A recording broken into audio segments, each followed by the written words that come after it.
사랑합니다. 아이고, 정말 한 주 동안에 많이 쓰셨습니다. 특별 새벽 기도라고 담임 목사가 문자도 보내고, 그치요? 네, 좀 같이 나오셔서 기도하시면 좋겠다는 약간의 부담도 되셨을 줄로 압니다. 그 말에 순종하시느라고 체력적으로 많이 힘드셨을 텐데 함께 해주셔서 감사합니다. 그리고 이번 새벽 한 주 동안 제가 나눈 말씀이 아주 부담스러우셨을 겁니다. 저도 잘 알고 있습니다. 왜냐하면 설교하려고 설교 원고 만드는 거 아니거든요. 그게 제 고민이고 저에게 주시는 하나님의 말씀이기 때문에 제가 먼저 눌립니다. 그 눌림을 여러 성도님들께 나누었으니 또 우리 성도님들도 얼마나 힘드셨을까 생각도 합니다. 잘 견뎌주셔서 감사하고 1층과 홈페이지에 후보 사진이 딱 올라가는 순간에 후보자들께서는 또 많이 얼마나 눌리셨을까, 생각은 또 얼마나 복잡하셨을까 생각도 해봅니다. 지금까지 잘 견뎌주셔서 감사합니다. 이 모든 과정이 하나님 앞에 아름다운 예배가 되는 줄로 믿습니다. 직분자와 목회자와의 관계라는 제목을 붙이고 참 한 가지 든 생각이 있습니다. 우리 성도님들께서 지난 5년 동안 저를 보아오셨는데 제 성격이 어떤 것 같으세요? 모질다, 깐깐하다, 찔러도 피 한 방울 안 나올 것 같다, 뭐 그런 느낌일 수도 있겠고, 뭐 좀 부드러운 것 같다, 그런 거 말고 외향적인 것 같으세요? 내성적인 것 같으세요? 뭐 가까이 만나봤어야 알죠, 그죠? 근데 기본적으로 보기에도 내성적으로 보이지 않으세요? 지금 목회한 지가 꽤 오래되었기 때문에 이만해진 거지 아주 내성적인 사람입니다. 지금도 손에 땀이 나네요. 여기 서서 말하는 게 저에게 결코 편한 일이 아닙니다. 한 번은 청년 시절이었는데, 그러니까 2000년이니까 지금부터 22년 전이네요. 여름 수련회를 갔습니다. 물론 청년으로 갔죠. 신학생이 아니고 문학 공부하는 학생이었습니다.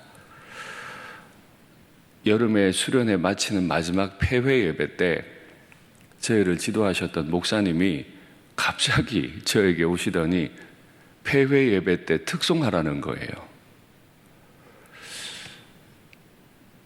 저는 앞에서 노래 부르는 걸 끔찍히 싫어하는 사람이거든요. 근데 뭘 보시고 왜 그러셨는지 모르겠는데 신학교 교수님이셨던 목사님이 저에게 갑자기 상도가 네가 이제 곧 있는 폐예배 때 특송해라. 하고 싶었을까요? 안 하고 싶었을까요? 이 성격 가지고 특송하고 싶지 않습니다. 왜 하필 저를? 왜? 근데 어떻게 해요? 목사님이 시키니까 했지. 그래서 제가 결혼했습니다. 반전이죠. 예. 존재감 없었던 제가 앞에 나가 갑자기 특송을 했고 그 모습이 되게 좋아 보였대요. 그래서 제가 제 아내에게 프로포즈 했을 때 그때 그 이야기를 하더라고요. 그때 모습이 참 좋아 보였다고. 하나님이 우리 가운데 행하시는 일도 이와 같을 것 같아요. 이해 안 되는 일들이 한두 가지겠어요. 내 몸이 아픈 일, 내 자식이 어려운 일을 당하는 거, 가정에 갑작스러운 어려움이 있는 거, 모든 걸 생각해 보면 하나님이 하시는 일을 우리로 하여금 측량할 수 없게 하셨다. 이것이 전도서의 교훈이죠. 측량할 수 없는 하나님을 인정하라는 거죠. 그 측량할 수 없는 하나님이 행하시는 일 앞에서 우리가 할 수 있는 건 하나님을 헤아리려 드는 게 아니라 그저 순종하는 것일 겁니다. 그것이 피조물과 창조주가 관계 맺는 방식이겠죠. 오늘 히브리서 기자는 큰 박해 가운데 놓여 있는, 예수님을 믿기로 결단했을 때 정말 모든 걸 포기하고 예수님을 믿기로 했는데, 예수님을 믿자마자 시작된 엄청난 박해 가운데 많은 교인들이 믿음을 버리고 교회를 떠나고 과거의 생활로 다시 돌아갔습니다. 그래서 사도는 히브리서를 쓸 수밖에 없었고, 그 히브리서를 마지막 정리하는 마지막 장 13장이 오늘 내용을 다루고 있습니다. 그들은 예배 공동체를 이루기 원했는데 예배를 드리기가 매우 어려웠어요. 그래서 사도는 분명한 언어로 얘기했습니다. 예수로 말미암아 늘 찬송의 제사를 하나님께 드리자. 이는 입술의 열매니라. 예수님 믿기로 하고 교인이 되었는데 그렇게 순종하자마자 바로 박해가 시작이 됐습니다. 직장을 잃고 관계가 깨지고 내 동료들은 교회를 떠나기 시작합니다. 그런 자리에서 사도가 부탁을 해요. 예수로 말미암아 찬송의 제사를 드리자. 이것이 입술의 열매다.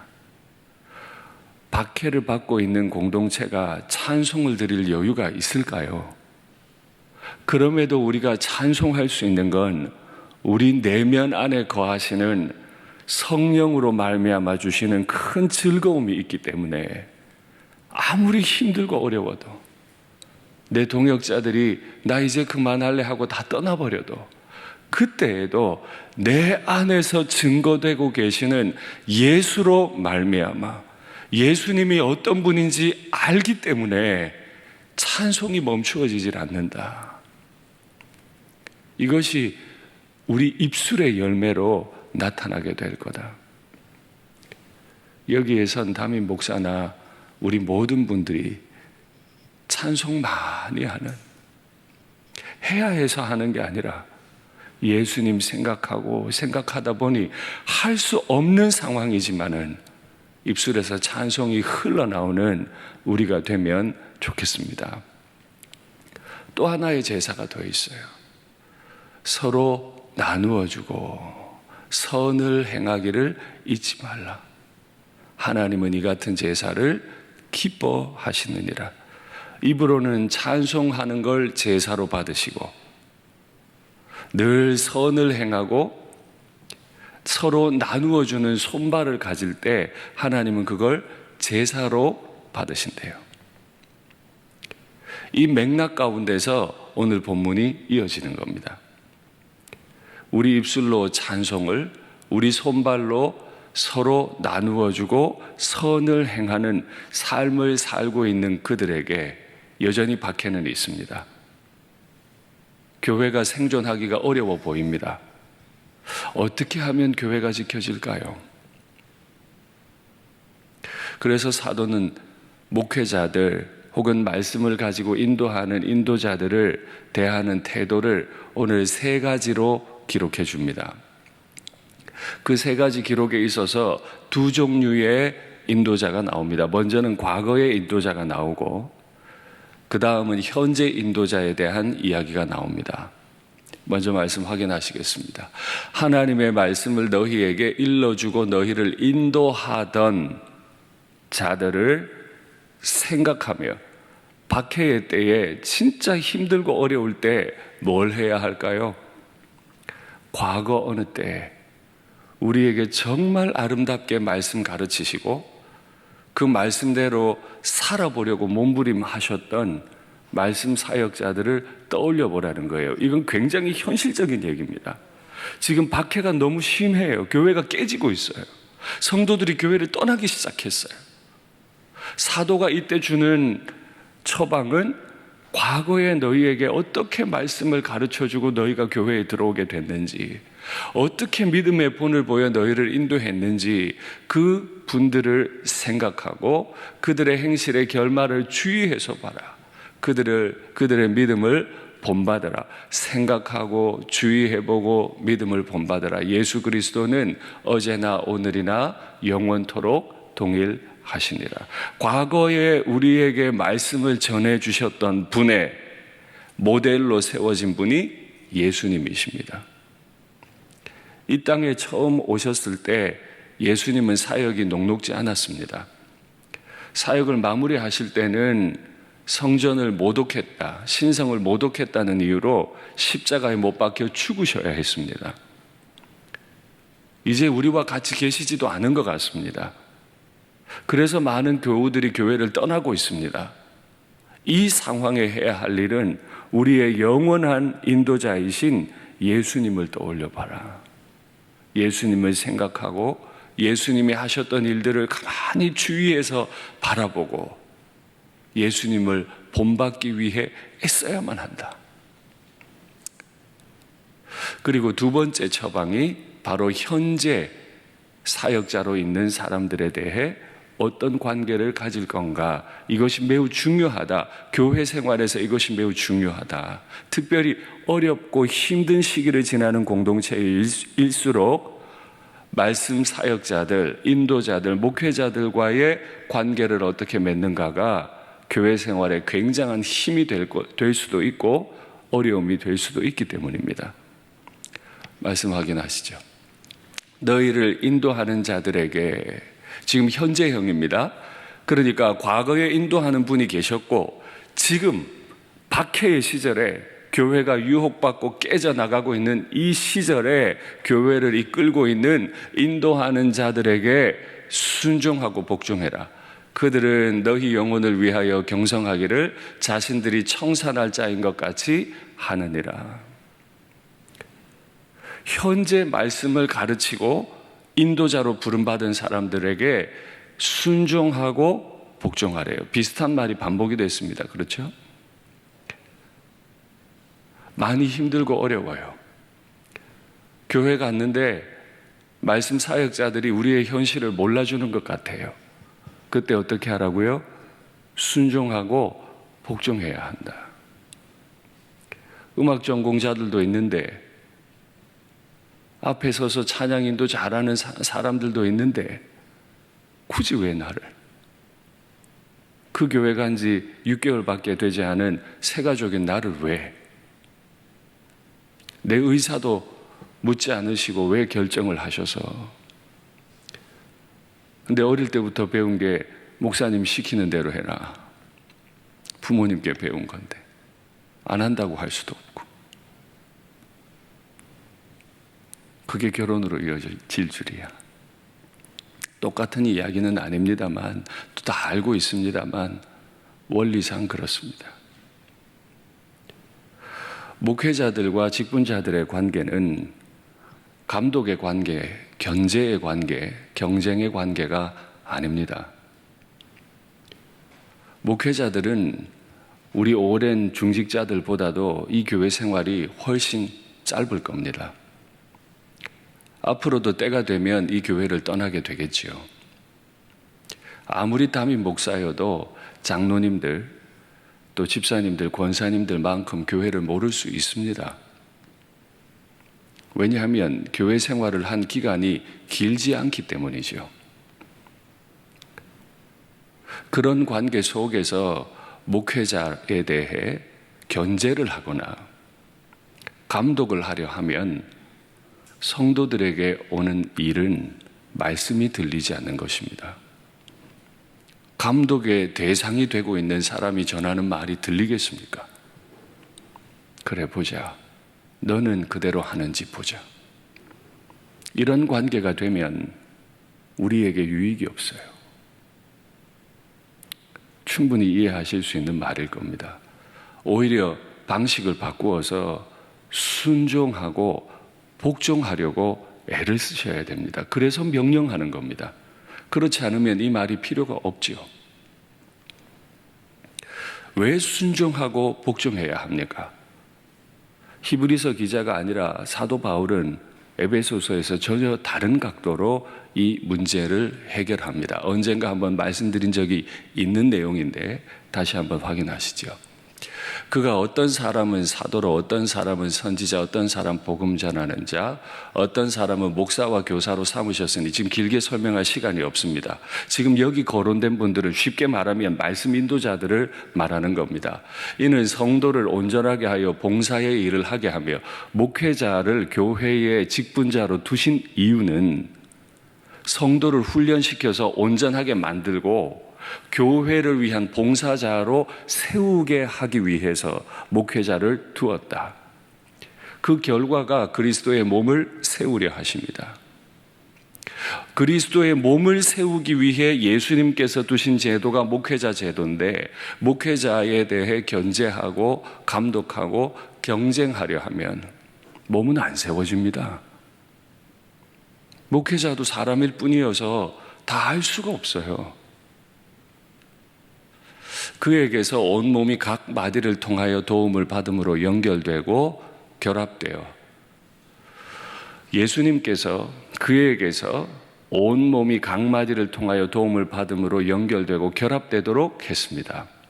예수님은 머리이고 교회는 몸이고 마디가 목회자입니다.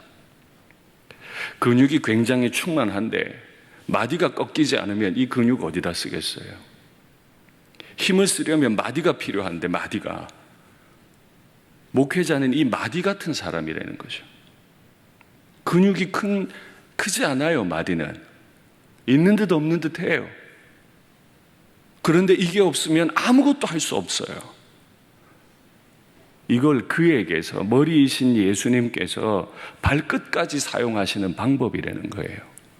각 지체의 분량대로 역사하여 그 몸을 자라게 하며 사랑 안에서 스스로 세우느니라.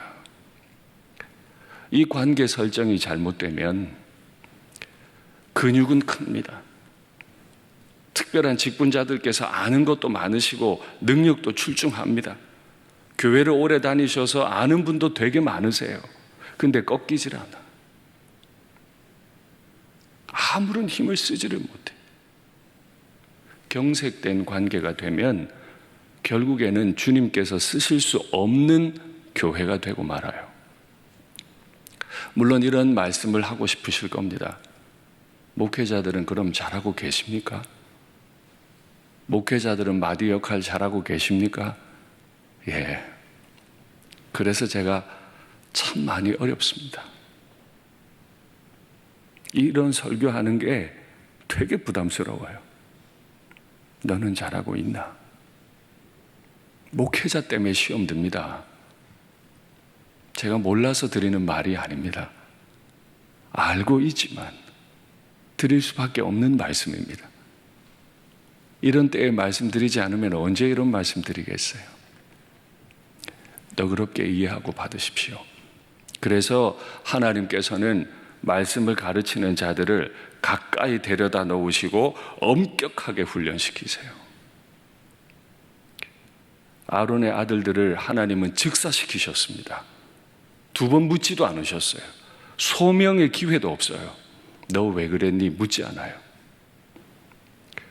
아론의 2 아들들, 앞으로 아론을 이어 대제사장이 되어야 할 첫째 아들과 둘째 아들이 하나님 앞에 다른 불을 드렸을 때 하나님은 이유를 묻지 않고 그대로 불을 내서 집어삼키셨어요. 그리고 그의 아버지에게 명령하십니다. 너의 첫째와 둘째 아들이 죽었다마는 슬프다고 울지 마라. 울 가치도 없다. 그리고 하신 말씀이죠. 나는 나를 가까이 하는 자에게 내 영광을 나타낸다.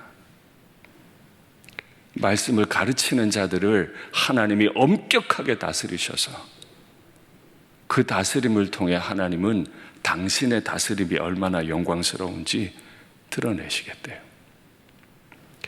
예수님이 하나님 아버지 앞에 충성하고 양들을 귀하게 여겼을 때 예수님은 영광의 관을 쓰시게 됐습니다. 그러나 하나님의 양들을 하나님의 마음으로 돌보지 않으면 그의 결말을 주의해서 보면 그의 결말이 아름답지 않아요. 하나님은 다 알고 계시고 반드시 심판하실 겁니다. 목회자들에 대한 심판을 이해하시고 너그러운 마음으로 하나님께 넘겨놓으세요. 그리고 괜시리 내가 순종하지 않을 이유를 거기서 찾지 마십시오. 그러면 교회는 힘을 잃게 돼요. 다 아시는 내용일 겁니다. 왜 모르겠습니까, 제가? 교회 가도 목사님 때문에 시험 들고, 교회 가도 목사님 설교가 귀에 안 들어오고, 다른 목사님들이 더 설교가 낫고, 왜 그런 마음이 성도님들께 있다는 걸 모르겠습니까? 다 알고 있습니다. 그럼에도 그런 생각에 빠져드는 것은 나 자신에게도 교회에도 유익이 되지 않기 때문에 드리는 말씀입니다. 그러면 직분자들은 이런 상황에서 다 인간과 인간이어서 서로 생각이 다르고, 또 때로는 내 눈에 볼 때 부족해 보이는데 그래도 따라야 하는가? 그렇기 때문에 직분자를 두신 거죠. 혼자 다 할 수 없기 때문에 하나님이 직분자를 허락해 주신 거예요. 그 직분자의 태도는 부족함을 돕는 것이 태도인 거지 견제하고 책망하는 것이 아닙니다. 모세가 열심히 백성들을 이끌고 있는데 하나부터 열까지 다 챙겨야 돼요. 너무 지치겠죠. 이방인이었던 그의 장인이 와서 한 가지 조언을 합니다. 말씀 확인하시겠습니다. 그들이 일이 있으면 내게로 오나니, 모세가 하는 말이죠. 내가 그 양쪽을 재판해서 맨날 무슨 문제가 있는 거예요. 하나님의 불기둥이 지금 머리 위에 있는데도 백성들은 그 아래에서 다투는 거예요. 그래서 못 살겠다고 모세한테 찾아오니까 모세는 끊임없이 재판을 하고 있어야 되는 거예요. 하나님의 율례와 법도를 알게 하나이다. 받은 율법을 가르치고 있습니다. 모세의 장인이 그에게 이르되 네가 하는 것이 옳지 못하도다. 율례와 법도를 가르치는 게 왜 옳지 못하겠습니까? 방식이 잘못됐다는 거예요. 너와 또 너와 함께한 이 백성이 필경 기력이 쇠하리니, 하늘에 불기둥과 구름기둥이 머리 위에 있어도 인간 세상이라는 건 워낙에 이해관계가 다양하기 때문에 해석받고 싶어하고 결론받고 싶어 하는데 그 사람의 수가 너무 많아 기다려야 되고, 모세는 눈 뜨고 나면 일일이 그걸 재판하고 있어야 되고 지치는 거예요. 소명 받을 때 내가 언제 목사 하겠다고 자원했나요? 부르셔서 온 거잖아요. 내가 언제 출애굽에서 내 백성 이끌어내겠다고 했어요? 하나님이 불렀잖아요. 그래서 시작된 일인데 모세도 지치고 백성도 지치고 다 지쳐버리는 거예요. 그게 옳지 않아 보였어요, 이방인의 눈에. 이 일이 너에게 너무 중함이라 네가 혼자 할 수 없으리라.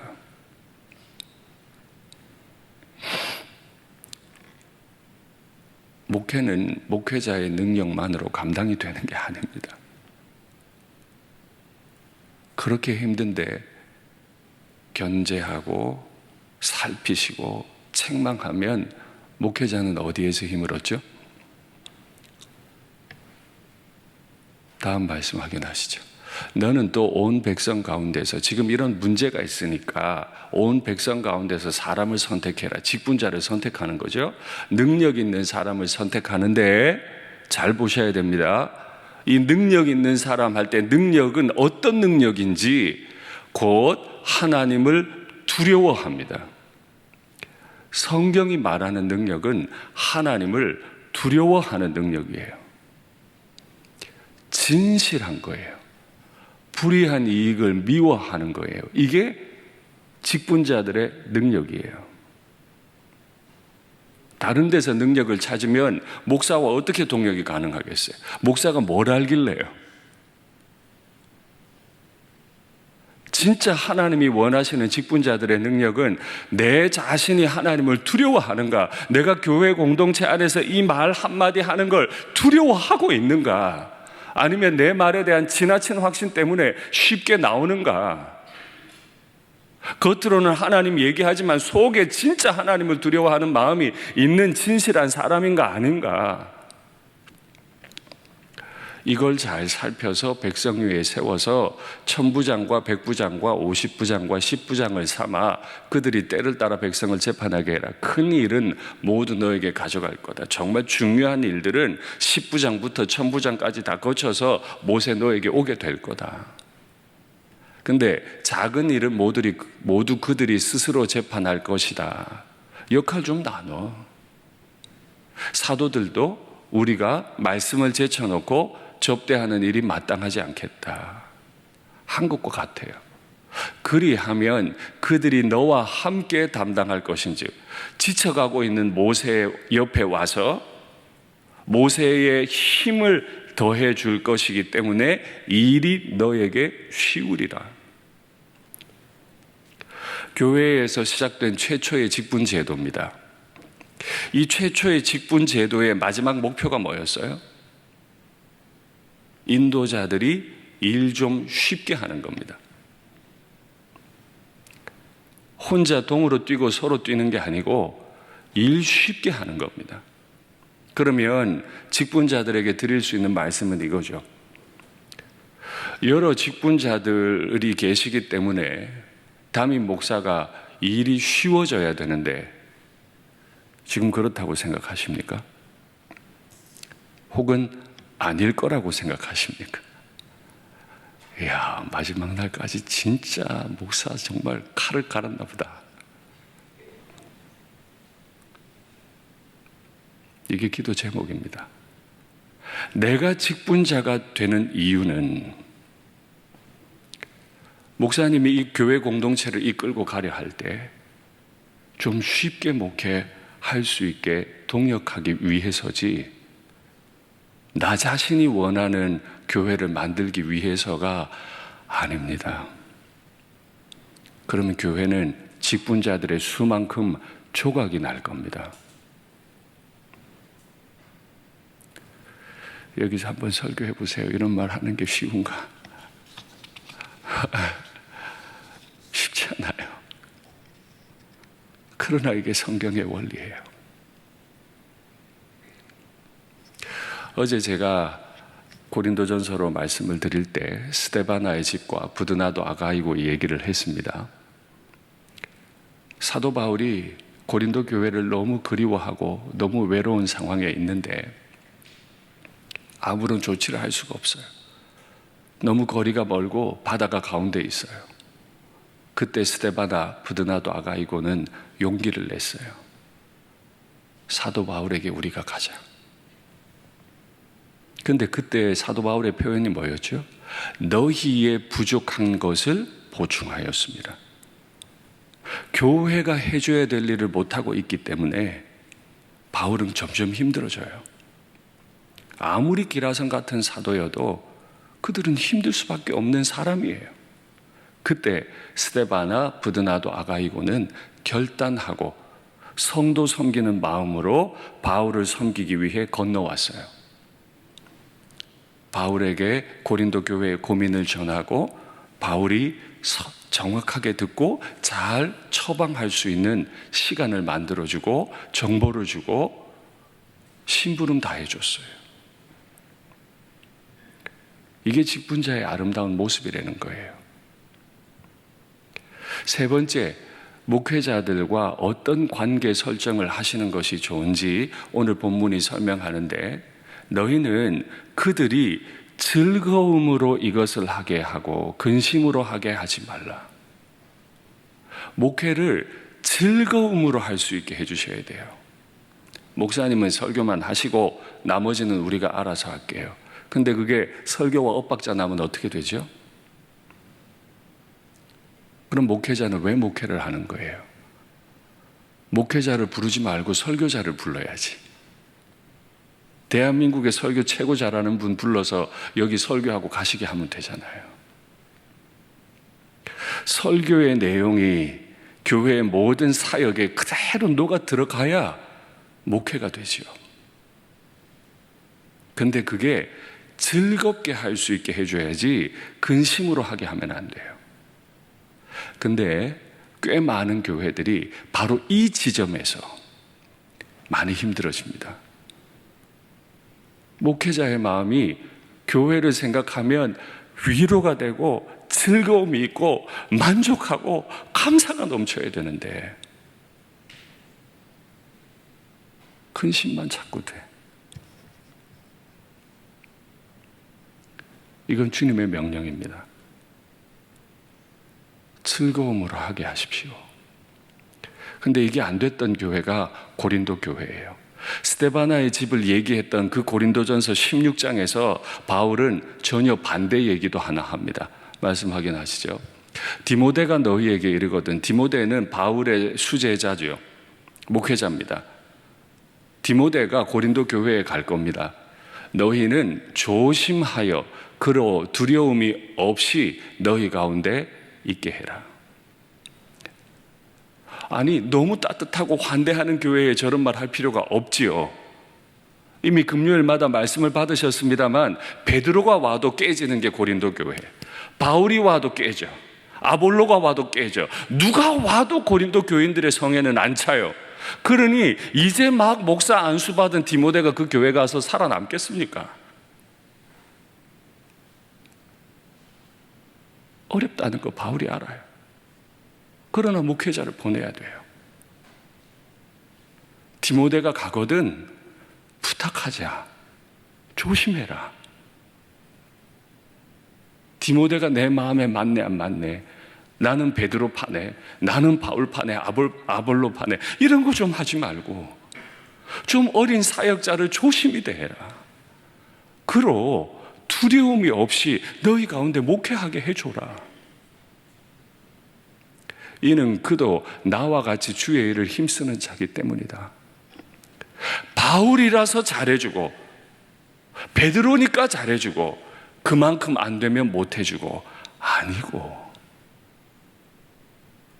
이제 막 안수받아서 성경을 쓰지도 않은, 그러니까 현저하게 바울보다 못할 수밖에 없고 베드로보다 못할 수밖에 없는 디모데가 목사로 오더라도 조심조심 대하고 두려움 없이 지나게 해줘라. 왜냐하면 능력은 모자랄지 몰라도, 명성이 나보다 모자랄지 몰라도 그 사람 디모데도 나와 같이 주의 일을 힘쓰는 자이기 때문이다. 그러므로 누구든지 그를 멸시하지 말고. 고린도 교회에서는 디모데를 멸시하지 말라고 하잖아요. 바울은 디모데에게 쓴 편지에서는 누구든지 내 연소함을 업신여기지 말게 하고 라고 표현합니다. 경륜이 모자라요. 베드로, 바울이 아니에요. 그런 핑계를 대면서 네가 말씀 전하고 목회하는 일에 대해 누가 시비를 걸거든 연소함으로 업신여기지 못하도록 단호하게 결정해라. 왜냐하면 넌 목회자이기 때문이다. 평안히 보내어 사역 마치고 내게로 오게 하라. 나는 그가 형제들과 함께 오기를 기다리기 때문이다. 이게 교회 실력이에요. 교회의 실력은 여기에 있는 거예요. 부족한 목사가 와도 어떻게 해요? 바울이 아닌데, 베드로가 아닌데 어떻게 해요? 그가 평안히 사역할 수 있게 해줘야죠. 베드로 아니라고 타박하면, 바울이 아니라고 타박하고 견제하고 자꾸 책망만 하면 사역 어떻게 해요? 목회자들의 실력은 하나님의 말씀을 잘 연구하고 그 말씀을 본받아서 자신의 삶을 반듯하게 세우는 것일 겁니다. 성도들, 교회의 실력은 목회자가 내 눈에 차지 않더라도 그가 평안하게 즐겁게 사역할 수 있게 그와 동역하는 것일 겁니다. 그걸 잘하는 우리 교회가 되면 좋겠습니다. 화요일 날 새벽이었습니다. 제가 문자 메시지를 하나 받았어요. 긴장하지 마세요.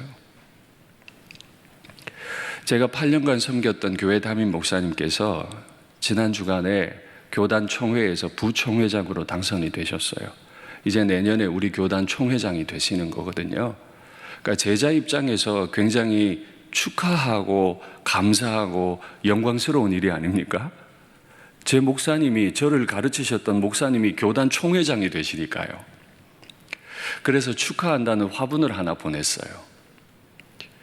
그걸 지난주에 보냈는데 화요일 아침에 그 교회 장로님 한 분이 제게 문자를 보냈습니다.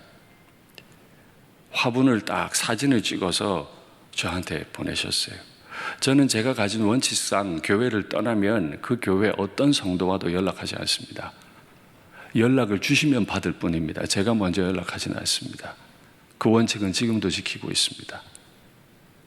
어떤 연락도 하지 않았는데 그 장로님께서 사진과 함께 이런 내용을 보내셨습니다. 보내주셔서 감사합니다. 목사님께서 사랑하고 기도함으로 열심히 하신 결과 이런 아름다운 결과가 왔습니다. 그건 이제 부총회장에 당선되셨다는 얘기죠. 그 다음 말이 제 마음을 울렸어요. 사랑의 빚을 집니다. 사랑의 빚을 집니다. 저는 장로님께 화분을 보낸 게 아니에요. 제 스승이신 목사님께 화분을 보냈어요. 근데 왜 그 장로님께서 저한테 사랑의 빚을 졌다고 사진과 함께 인사의 글을 보내시는 거죠? 그 장로님은 목사님과 온전히 하나인 거죠. 목사님께 잘한 게 나에게 잘한 것 같은 거예요.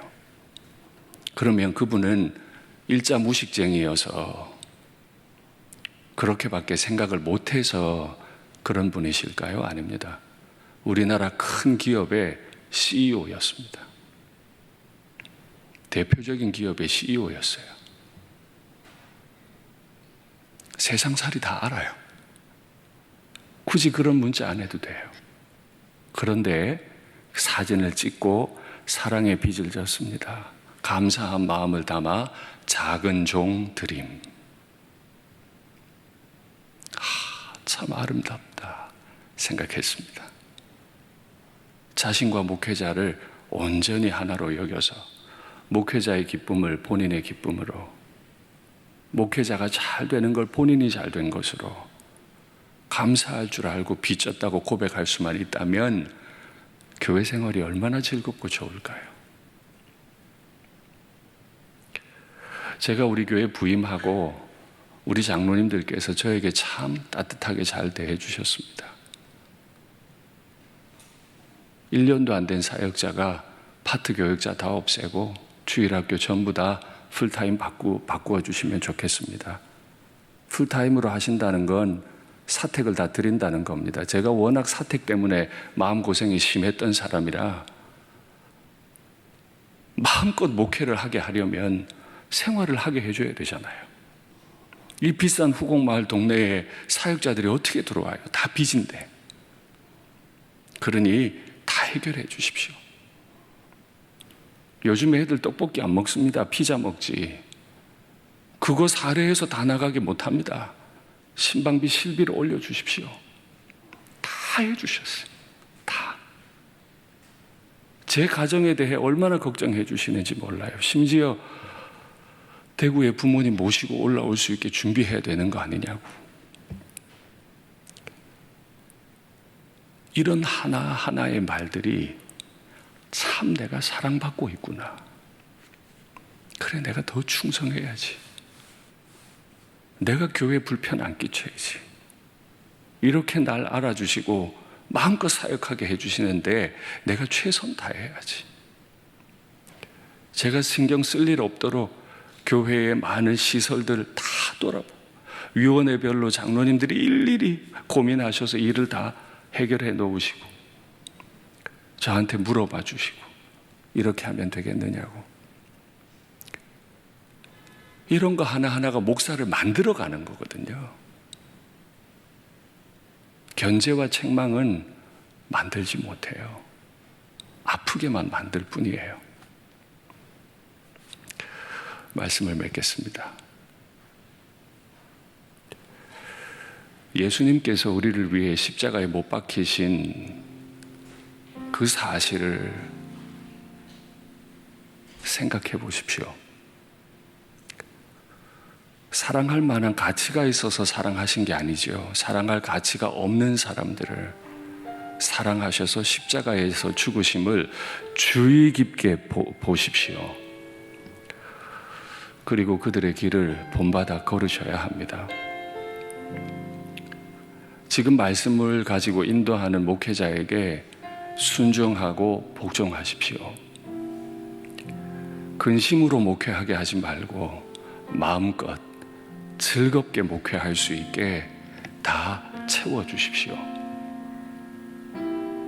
그때 목회자는 말할 수 없는 감사와 감격으로 빚진 자의 마음으로, 진짜 아비의 마음으로 교회를 위해 일할 수 있으리라고 생각합니다. 그래서 사랑의 선순환이 넘치는 우리 일산교회가 되면 좋겠습니다.